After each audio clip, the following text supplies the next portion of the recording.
வணக்கம். செல்வகுமாரின் உருவாகி கொண்டிருக்கக்கூடிய தீவிர நிகழ்வு ஆழ்ந்த காற்றழுத்த தாழ்வு மண்டலம் உருவாக போவது எப்பொழுது, நகர்வது வழித்தடம் எது, கடப்பது எங்கே, பாதிப்பு எங்கே, இது குறித்த ஆய்வறிக்கை. அதிகாரப்பூர்வ வானிலை அறிக்கைக்கு இந்திய வானிலை ஆராய்ச்சித்துறை அறிக்கையை பார்க்கவும். 2025 நவம்பர் 24 திங்கட்கிழமை அதிகாலை வானிலை பதிவு. நாம் ஏதோ இன்றைக்கு சொல்லவில்லை, நேற்று சொல்லவில்லை. நவம்பர் மாதம் 2ஆம் தேதியே இந்த நிகழ்வு தமிழ்நாட்டுக்கு வரக்கூடியது, தமிழ்நாட்டிற்கு வெள்ள பாதிப்பை ஏற்படுத்தக்கூடியது என்று சொல்லிக் கொண்டிருக்கிறேன். சரியாக 9 வட அச்சரகையிலிருந்து 16 வட அச்சரகைன்னு, சரி மன்னிக்கவும், 13 வட அச்சரகைன்னு சொல்லியிருக்கிறோம். வாய் தவறி 16 வட அச்சரகை என்றால் கூட ஆந்திர பிரதேசம் வரைக்கும் இது நிறைய மழைப்பொழிவை கொடுக்க போகிறது என்றுதான் அர்த்தம், தெற்காந்திர பிரதேசம் வரைக்கும். ஆக இது இப்பொழுது எங்கே இருக்கிறது, எப்படிப்பட்ட வேலையை செய்து கொண்டிருக்கிறது என்பதை பார்ப்போம். தற்பொழுது மன்னார் வளைகுடாவின் தெற்கு பகுதியில் நிலை கொண்டிருக்கக்கூடிய இந்த காற்று சுழற்சி தாழ்வு நிலை, அதோடு இணைந்த ஒரு காற்று சுழற்சி இலங்கையோட தென்கிழக்கு பகுதியிலையும், இலங்கையை ஒட்டிய தென்கிழக்கு பகுதியில் ஒன்று, தென்மேற்கு பகுதியில் ஒன்று, அதோடு இணைஞ்சு தெற்கு பகுதியில் ஒரு இணைப்பு சுழற்சி, ரெண்டுக்கும் இடையில ஒரு பிணைப்பு நீடித்து கொண்டிருக்கு. இதனால நேற்றைக்கு டெல்டா மாவட்டங்கள் மற்றும் அதற்கு அருகில் இருக்கக்கூடிய கடலூர் மற்றும் அதன் சுற்றுவட்டார மாவட்டங்கள், தென் மாவட்டங்கள் எல்லாம் நிறைய மழை. இதுவரை கிடைக்கப்பட்டது 15 சென்டிமீட்டர் அதிகபட்சமாக இருக்கு. இன்னும் 4 மூக்கு ஊத்து காக்காச்சி கிடைக்கல. இன்னும் நிறைய இடங்கள் மாவட்டங்கள் மழை பொழிவு வரல. வந்த பிறகு பார்த்தீங்கன்னா 20 சென்டிமீட்டருக்கு மேலே பெய்திருக்கும் சில இடங்கள்ல. அது இப்படி இருக்கிற நிலையில இந்த காற்றழுத்த தாழ்வு நிலை கொழும்புக்கு அருகிலே அடையாளப்படுத்துவதற்காக இலங்கையோட தென்மேற்கு முனைக்கு சென்று தற்பொழுது டெல்டா மாவட்டங்கள் மற்றும் அதன் சுற்றுவட்டார மாவட்டங்கள் மற்றும் தென் மாவட்டங்களில் பெய்து கொண்டிருக்கக்கூடிய மழையை கொஞ்சம் தீவிரம் குறைக்கும். ஏன்னா கொஞ்சம் வடக்கிலிருந்து தெற்கு இலங்கை நோக்கி நெருங்கி போய் இலங்கைக்கு தென்கிழக்கு புறம் இருக்கக்கூடிய நிகழ்வும், அதாவது நிகழ்வுனா காற்று சுழற்சியும் இலங்கைக்கு தென்மேற்கு பகுதியில் இருக்கக்கூடிய காற்று சுழற்சியும் ஒன்றிணைந்து இலங்கையின் தெற்கு தென்மேற்கு பகுதியில் ஒரு காற்றழுத்த தாழ்வு மண்டலம் பகுதியாக நாளை உருவெடுக்கிறது. இன்றைக்கு இரவு, நாளை. இது இன்றைக்கு தேதி 24, நாளை 25ஆம் தேதி தாழ்வு பகுதியாக உருவெடுக்கிறது. அப்போ மழை கொஞ்சம் தீவிரம் குறைஞ்சிருக்கும். ஆனால் மழை இல்லாமல் பிரைட்டா வெயில் அடிக்காது. வெயில் அடித்தாலும் வெளிச்சம் வந்தாலும் மீண்டும் மழை வரும். இடைக்காலம் 2 நாள் மட்டும் கொஞ்சம் குறைஞ்சால் போல் இருக்கும், குறைந்தது போல் இருக்கும். 25, 26 குறைந்தது போல் இருக்கும். ஏதோ விலகி விட்டது போல் இருக்கும். ரொம்ப மகிழ்ச்சியா இருப்பீங்க. ஆனா அந்த நேரத்தில் நீங்க என்ன செய்யணும்னா, வடிகால் வசதிகளை கிடைக்கக்கூடிய வாய்ப்பை எச்சரிக்கை கொடுத்து வாய்ப்பையும் கொடுக்குது. எச்சரிக்கை கொடுத்து வாய்ப்பையும் கொடுக்கிறது. வடிகால் வசதிகளை சரி செய்து கொள்ள வேண்டும். நான் இன்னைக்கு சொல்லல, எத்தனையோ முறை சொல்லியிருக்கேன், வடிகால் வசதியை சரி செய்யுங்க அப்படி சொல்லி நிறைய சொல்லியிருக்கிறேன். இப்போ மீண்டும் அதை சொன்னா மீண்டும் ஆடியோட லெங்க் கூட ஆகும். அது ஏற்கனவே பல முறை சொல்லப்பட்டிருக்கு. இப்போ இந்த இலங்கைக்கு தென் மேற்கு பகுதியில் ஒரு காற்றழுத்த தாழ்வு பகுதியாகிய மண்டலமாகி 26ஆம் தேதி இலங்கையை கடந்து 27ஆம் தேதி இலங்கையோட வடக்கு கிழக்கு மாகாணங்களை ஒட்டி முல்லைத்தீவு, திரிகோணமலை இருக்கக்கூடிய பகுதிகளுக்கு வந்துடும். அப்படியே ஒரு கடந்து வந்துடும்.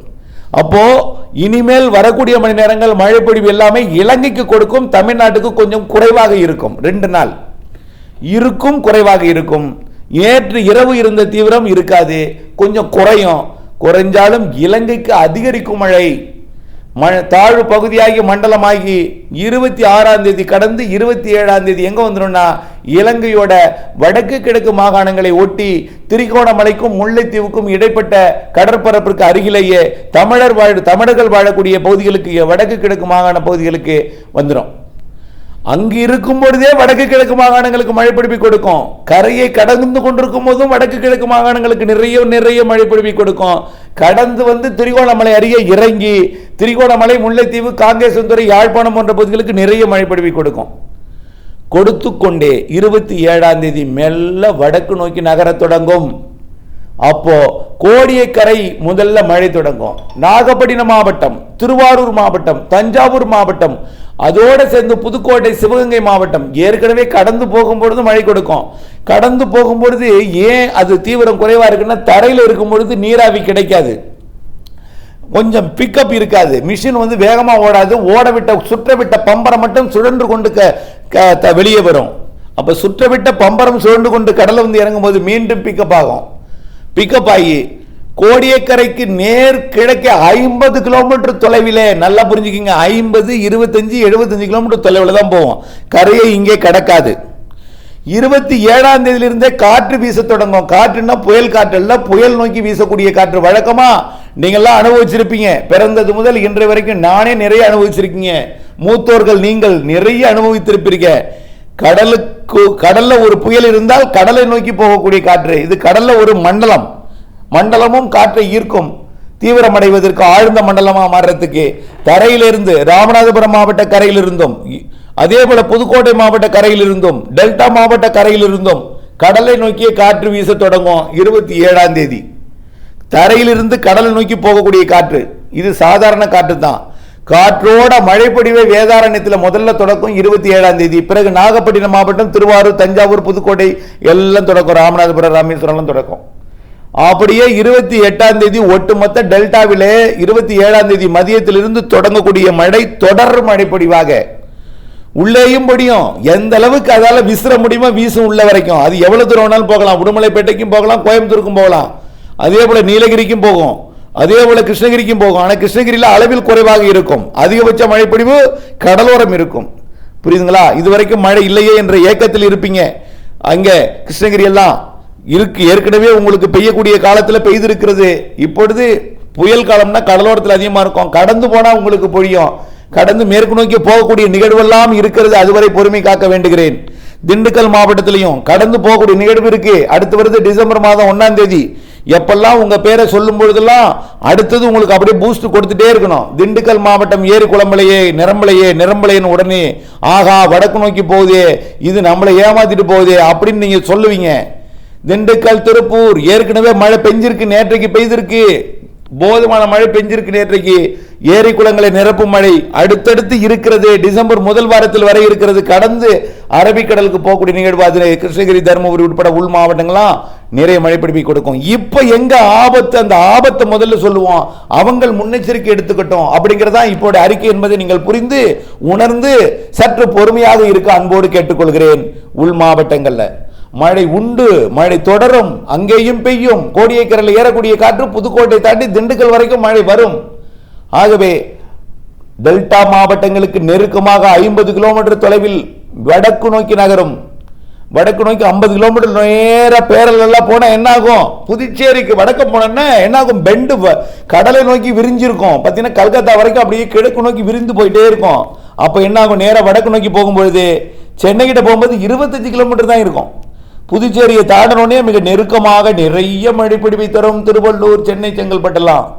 ஆக 27ஆம் தேதி டெல்டாவில் தொடங்குற மழை 28, 29, 30 3 நாட்கள் தொடர் மழைப்பொழிவாக டெல்டா மாவட்டங்கள் முதல் வடகடலோரம் வரைக்கும் நிறைய நிறைய நிறைய மழைப்பொழிவு கொடுக்கும். இது உள்ளேயும் கொடுக்கும். இப்ப உதாரணத்திற்கு ஒரு சொல்றேன், ஒரு நம்பர், சின்ன நம்பரை தான் சொல்றேன், பெரிய நம்பர்லாம் இல்லை, பெரிய நம்பர் இருக்கு. அப்போ நான் உதாரணத்துக்கு சொல்றேன். நாகப்பட்டினத்துக்கு ஒரு 10 சென்டிமீட்டர் பெய்துன்னு வச்சுங்களேன். சரி, நாகப்பட்டினத்துக்கு ஒரு 20 சென்டிமீட்டர் பெய்துன்னு வச்சுக்கோ. அப்ப திருவாரூருக்கும் 20ஓ 18ஓ இருக்கும், தஞ்சாவூருக்கு ஒரு 15 இருக்கும், அப்ப திருச்சிக்கு 10 இருக்கும், அப்ப அதை தாண்டி கரூருக்கு ஒரு 5ஆவது இருக்கும். அப்படி உள்ளே போகும்போது கொஞ்சம் குறைவாக இருக்கும், கடலோரம் அதிகமாக இருக்கும். கடல் ஓரத்தில் தான் நிறைய மழைப்பொழிவு இருக்கும். நிறைய நிறைய நிறைய மழைப்பொழிவு கடல் ஓரத்தில் இருக்கும். குறிப்பாக நான் சொல்லக்கூடிய ஒன்றியங்கள் எல்லாமே அதிகமா இருக்கும். அது ஒன்றியமோ முக்கியமான ஊர் அறிவிச்சுட்டே வர்றேன். முத்துப்பேட்டை, வேதாரண்யம், தலைஞாயிறு, அப்படியே நேர திருத்துறைப்பூண்டி, கீவளூர், அதே போல கீழையூர், திருக்குவளை, நாகப்பட்டினம், வேளாங்கண்ணி, வேட்டைக்காரனிருப்பு, புஷ்பவனம் எல்லாமே அடங்கும். அப்படியே அதுக்கு கிழக்கே உள்ள பகுதி எல்லாமே நிறைய மழைப்பொழிவு. அப்படியே பார்த்தீங்கன்னா கீவளூர், திருவாரூருக்கு கிழக்கே உள்ள பகுதி எல்லாமே, திருவாரூர் மாநகரத்துக்கு கிழக்கே, திருத்துறைப்பூண்டி நகரத்துக்கு கிழக்கே, கோட்டூருக்கு கிழக்கேன்னு சொல்லலாம். என்னமோ இங்கேயும் உண்டு அதீத மழைப்பொழிவு. அங்கே அதீத மழைப்பொழிவுனா எப்படின்னு பார்த்துக்குங்க. அப்புறம் அப்படியே பார்த்தீங்கன்னா மயிலாடுதுறை மாவட்டத்தோட கடலோரம் மணல் மேட்டுக்கு கிடைக்க உள்ள எல்லா பகுதிகளுக்குமே, காரைக்கால் ஒட்டுமொத்த பகுதி, கடலூர் மாவட்டத்தோட காட்டுமன்னார் கோயிலுக்கு கிடைக்க உள்ள பகுதி எல்லாமே, இன்னும் சரியா சொல்லப்போனா கும்பகோணம் வேலூர் ஒரு சாலை இருந்துச்சுங்க, அதுக்கு கிழக்கே நிறைய மழை, கடல் ஓரம் அதிக மழை. திருவள்ளூர் மாவட்டத்தின் திருவள்ளூருக்கு கிழக்கே, ஏன் ராணிப்பேட்டை மாவட்டம் வரைக்குமே உண்டு. திருவள்ளூர், சென்னை, ஒட்டுமொத்த சென்னை, காஞ்சிபுரம், செங்கல்பட்டு மற்றும் விழுப்புரம், புதுச்சேரி, செங்கல்பட்டு ஒட்டுமொத்தம், புதுச்சேரி, விழுப்புரத்தில் ஒட்டுமொத்த விழுப்புரம், அதையும் தாண்டி கள்ளக்குறிச்சி மாவட்டம் வரைக்கும் கூட இருக்கும். அப்படியே கடலூர் மாவட்டம் விருதாச்சலத்துக்கு கிழக்கே கண்டிப்பா உண்டு நிறைய மழை, கடலோரம் அதீத மழை. பிச்சாவரம், முடசலோடை, அப்படியே சின்னக்காரமேடு, இதெல்லாம் சாமியார்பேட்டை, பரங்கிப்பேட்டை மற்றும் இதெல்லாமே கிள்ளை, எல்லாமே நிறைய மழைப்பொழிவு இருக்கிறது. அதே போல சீர்காழி, தரங்கம்பாடி, எல்லாமே திருநகரி, அதே பெருந்தோட்டம், கீழே அதாவது திருமுல்லை வாசல், அப்படியே பழையாறு எல்லாமே, அதே போல திருக்கடையூர், அனந்தமங்கலம், இது எல்லாமே நிறைய, பொறையாறு எல்லாமே நிறைய மழைப்பொழிவை கொடுக்கும். அடுத்தது பார்த்தீங்கன்னா நாகப்பட்டினம் மாவட்டத்தோட காரைக்கால் ஒட்டியதுக்கு நாகூர், காரைக்கால் அண்டை மாநில காரைக்கால் பகுதி மற்றும் அப்படியே ஒட்டுமொத்த நாகப்பட்டினம் மாவட்ட பகுதி நம்ம அறிவித்திருக்கிறது. விழுப்புரம் மாவட்டத்தோட பகுதி ஒட்டுமொத்தமே, அதுல குறிப்பா திண்டிவனத்திற்கு கிழக்கே மயிலம், திருவக்கரை மற்றும் அப்படியே மரக்காணம், செங்கல்பட்டு மாவட்டத்தோட அப்படியே கூவத்தூர், அப்படியே சதுரங்கப்பட்டினம், உள்ளே பார்த்தீங்கன்னா எல்லா பகுதியுமே, உத்தரமேரூர் வரைக்குமே உள்ளே, காஞ்சிபுரம் மாவட்ட பகுதிகள் எல்லாமே நிறைய மழைப்பொழிவை கொடுக்க போகுது. 28, 29, 30, 28, 29, 30, 1ஆம் தேதி திருவள்ளூர்லையும் 1ஆம் தேதி தொடர வாய்ப்பு இருக்கு. டிசம்பர் 1ஆம் தேதி திருவள்ளூர் மாவட்டத்தோட பழவேற்காடு பகுதியில் 1ஆம் தேதியும் தொடர வாய்ப்பு இருக்கு. குறைந்தபட்சம் ஒரு இடத்துல 48 மணி நேரம் மிக கன மழைப்பொழிவு, அதிகபட்சமாக 72 மணி நேரம் மிக கன மழைப்பொழிவு இருக்கு. இதுல நிறைய மழைப்பொழிவு இருக்கிறது என்பதை தெரியப்படுத்த விரும்புகிறேன். அப்போ உள்ளேயும் பெய்யும், கிருஷ்ணகிரி வரைக்கும் பெய்யும். கிருஷ்ணகிரியில் இங்க கடலோரம் ஒரு 10 உள்ள 1 சென்டிமீட்டராது பெய்யும். நான் வந்து குறைவா சொல்லிட்டு இருக்கேன், புரியுதுங்களா? பயப்படுவீங்க, அச்சப்படுவீங்க, புரிஞ்சுக்குங்க. ஆகவே திருப்பத்தூர், வேலூர், அதோ ஆந்திர எல்லையோர, கர்நாடக எல்லையோர, கேரள எல்லையோர வரை மழை இருக்கும். ஆனால் கிழக்கே வர வர வர வர கூடுதலாக இருக்கும். திருச்சிக்கு கிழக்கே தான் நிறைய மழை இருக்கும். புதுக்கோட்டைக்கு கிழக்கே தான் நிறைய மழை இருக்கும். கல்வராயன் மலைக்கு கிழக்கே, அதாவது திருச்சி மாவட்ட துறையூருக்கு கிழக்கே கல்வராயன் மலை, அப்படியே செங்கத்துக்கு கிழக்கே, ஊத்தங்கரைக்கு கிழக்கே, திருப்பத்தூர் மாவட்டத்துக்கு கிழக்கே, திருப்பத்தூர் மாவட்டம் உட்பட இந்த கிழக்கு பகுதி நிறைய மழை பொழிவை தரும். அதுலேயும் குறிப்பாக கடைமடை பகுதி, ஆறுகள் போய் கடலில் கலக்கக்கூடிய பகுதி மிகவும் முன்னெச்சரிக்கையுடன் இருக்க வேண்டும். காரணம் என்னன்னா, கடலோரத்திலையும் மழை பொழியும், நிறைய மழை பொழியும், உள்ளேயும் மழை பொழியும். உள்ளே பெய்யக்கூடிய மழை கடலோரத்துக்கு வரும். ஏற்கனவே கடலோரமும் மழை, உள்ளிருந்து வரக்கூடிய மழையும் ஆறுகள்ல கொஞ்சம் அசாதாரண சூழ்நிலையில் வெள்ளம் பாயலாம். நான் இதுக்கு மேல சொல்ல முடியாது. நீங்க வந்து எங்க எடுக்கிறீங்களோ, நான் நாட்கள் நெருங்கட்டும் நான் அதை சொல்றேன். இப்போவோ அச்சமோ பீதியோ ஏற்படுத்த நான் விரும்பல. ஆகவே வடிகால் வசதிகளை பயிர்களுக்கு ஏற்படுத்திக் கொள்ளுங்கள். ஆகவே வடிகால் அடைத்திருந்தால் திறந்து விடுங்கள். அருகே ஒன்றிணைந்து விவசாயிகள் எல்லாம் மேற்கொள்ளுங்கள் இந்த பணியை. அதே போல உங்களிடம் தாழ்வான பகுதிகளை என்பதை பார்த்து நீங்கள் உணர்ந்திருக்க வேண்டும். கால்நடைகளை மேடான பகுதிகளில் கட்டி வைக்கணும். அந்த நாள்கள் எல்லாம் மழை சும்மா தொடங்குது என்று அசால்ட்டா இருக்கக்கூடாது. வரக்கூடிய 3 நாட்கள் 28, 29, 30 இந்த நாட்களில் தொடர் மழை பொழிவு டெல்டா மாவட்டங்கள், வடகடலோர மாவட்டங்கள் எல்லாம் பெய்ய போகிறது என்றால் தஞ்சாவூரிலிருந்து திருவள்ளூர் மாவட்டம் வரைக்கும், இதுல புதுக்கோட்டை, சிவகங்கைக்கும் உண்டு, ராமநாதபுரத்துக்கும் உண்டு, கடல் ஓரம் தான். ஆனால் அதை விட அதிக மழை டெல்டா மாவட்டங்கள் முதல் திருவள்ளூர் மாவட்டம் வரைக்கும். ஆகவே முன்னெச்சரிக்கை மிகவும் மிகவும் அவசியம். தாழ்வான பகுதிகள் நீங்க தான் அது உங்களுக்கு புரிந்து கொள்ள வேணும். இப்போ உள்ள மழை சாம்பிள் தான். இந்த மழை ஒரு 10% நினைச்சிங்க. இப்ப பெஞ்சிருக்கிற மழை ஒரு 10% தான் வச்சுங்க. 10% கூட இருக்காதுன்னு தான் சொல்லணும். 10ன்னு வச்சுங்க, ஒரு 15% வச்சுங்க, 20% வச்சுங்க இப்ப பெஞ்சிருக்கிறது. இப்ப இதுக்கு மேல இன்னொரு 80% மழை இருக்கு அந்த நாள்ல என்பதை நீங்கள் உணர்ந்து கொள்ள வேண்டும். குறிப்பாக கடல்ல ஆறுகள் கலக்கக்கூடிய, கடலில் ஆறுகள் கலக்கக்கூடிய பகுதிகள், தாழ்வான பகுதிகள், ஆற்றங்கரையோரங்கள், குளக்கரைகள், ஏரிக்கரையோரங்கள் மிகவும் விழிப்புடன் இருக்க வேண்டும் என்பதுதான் என்னுடைய முக்கியமான பணிவான வேண்டுகோள். இதை நீங்க போய் புயல்னு சொல்லக்கூடாது. புயல் கிடையாது, தாழ்வு மண்டலம். ஆனால் புயல் காற்று கொஞ்சம் கடல் நோக்கி போகும். கடல் நோக்கி எல்லா மாவட்டத்துக்குமே இருக்கும். திருவள்ளூர் மாவட்டத்துக்கும் கடல் நோக்கி போகும். வடக்க போக போக போக இருக்கும், மெல்ல நகரும். நம்ம கோடியக்கரை முனைக்கும் சென்னைக்கும் இடையில, திருவள்ளூருக்கும் இடையில 3 நாள் நகரம், 2.5 நாள் நகரம். கண்டிப்பா இலங்கை கிட்ட வந்து அங்க போறதுக்கு 4 நாள் ஆயிடும். அது 26ஆம் தேதி வட இலங்கை வருது, 27, 27, 28, 29, 30 4 நாள் நகருது வட இலங்கையிலிருந்து திருவள்ளூர் மாவட்ட கரை வரைக்கும் என்பதை நீங்கள் புரிந்து கொள்ள வேண்டும். காற்று இருக்கும், கடலை நோக்கி தரைக்காற்று போகும். சும்மா சாதாரண 60-65 கிலோமீட்டர் வேக காற்று தான்.